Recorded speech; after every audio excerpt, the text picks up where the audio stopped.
जो त्रुटियां रह गई थी, उन त्रुटियों को दूर करते हुए आम लोगों को सहूलियत के लिए आप लोगों ने जो अपना पसीना बहाया है, भगवान भास्कर की इस नगरी में भगवान भास्कर की इस भूमि को प्रणाम करते हुए तमाम जितने भी यहाँ उद्बोधन करतागण जिन्होंने अपनी अपनी बातों को रखा है,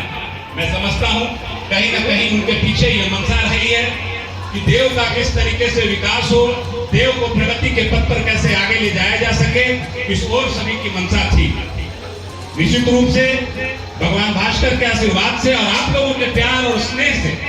2015 में और 2020 में आप लोगों के जनप्रतिनिधि के रूप में चुन के आने का मौका मिला और तब से सभी लोगों के मदद से हम लोग प्रयत्नशील हैं कि देव में किस प्रकार से ज्यादा सुविधाएं बढ़ाई जाए ताकि आम लोगों को, श्रद्धालुओं को जो कि देव पूजा करने आते हैं, वो देश के विभिन्न राज्यों से आते हैं और विभिन्न राज्यों से आकर यहाँ पूजा करते हैं और अगर उनके मन में इस देवस्थल के लिए अगर अच्छे विचार वो लेकर ना जाए तो मैं समझता हूं कि इससे बिहार की बदनामी होगी, औरंगाबाद जिले की बदनामी होगी। कि इसके लिए हम सभी लोग रात दिन एक करके लगे हैं देव का किस तरीके से विकास हो। 2015 में जब मैं चुनकर आया था तो स्थिति ये थी कि एक अदद शौचालय नहीं था और हम लोग हर मीटिंग में ये तय करते थे कि औरंगाबाद नगर परिषद से सफाई कर्मियों को बुलाया जाए।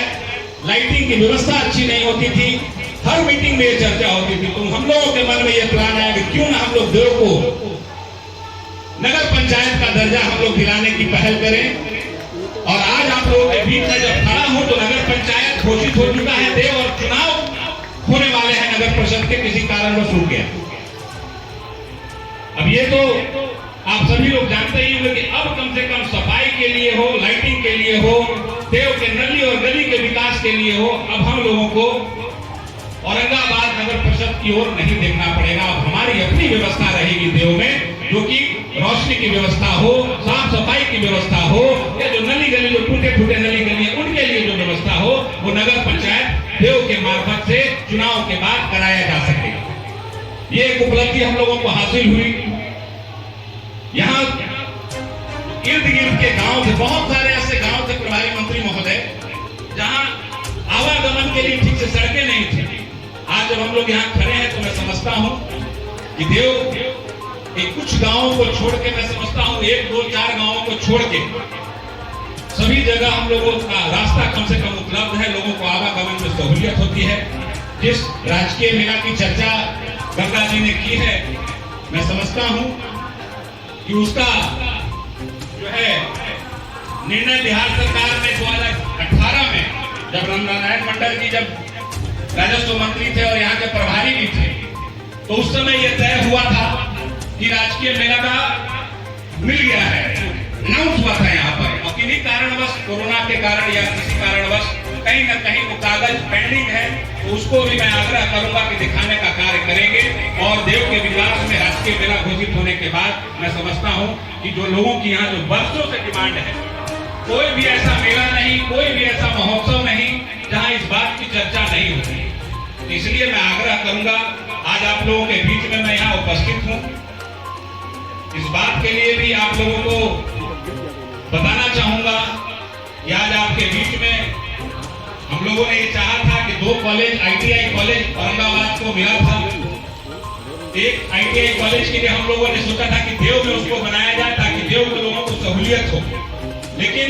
औरंगाबाद में चूंकि जमीन अलॉट हो चुका था तो उसको मूव कराना मुश्किल हुआ। तो यहाँ से 4-5 किलोमीटर हाटी पड़ेगा भरवार में।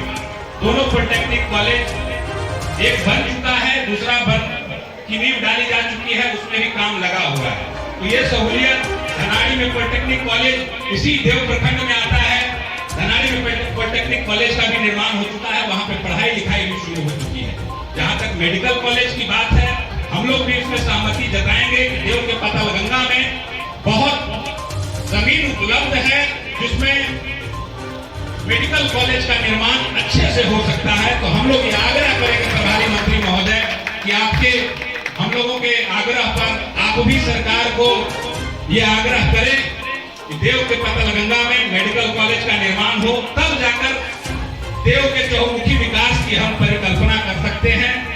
रिंग रोड की बात आदरणीय विश्वनाथ बाबू ने की। मैं समझता हूं कि रिंग रोड वाली जो एक तो रोड जो केताकी जाती है, बाईपास निकल चुका है और इसका भी मैं समझता हूं कि टेंडर हो चुका है, तो रिंग रोड बनके आम लोगों के लिए सहूलियत, आम लोगों को आने वाले समय में वो सहूलियत मिलेगी। लेकिन सबसे बड़ी जो हम लोगों को दिक्कत महसूस हो रही है वो देव अम्बा रोड। देव अम्बा रोड मैं समझता हूं कि सिंगल लेन सड़क है और आए दिन दुर्घटना होती रहती है। तो देव अम्बा रोड को हम लोग चौड़ीकरण करें, उसकी कोई प्रपोजल हो तो वो ज्यादा हम लोगों के लिए, उसका भी मैं समझता हूँ प्रोसेस में है। लेकिन प्रोसेस को जब तक हम धरती पे नहीं उतारेंगे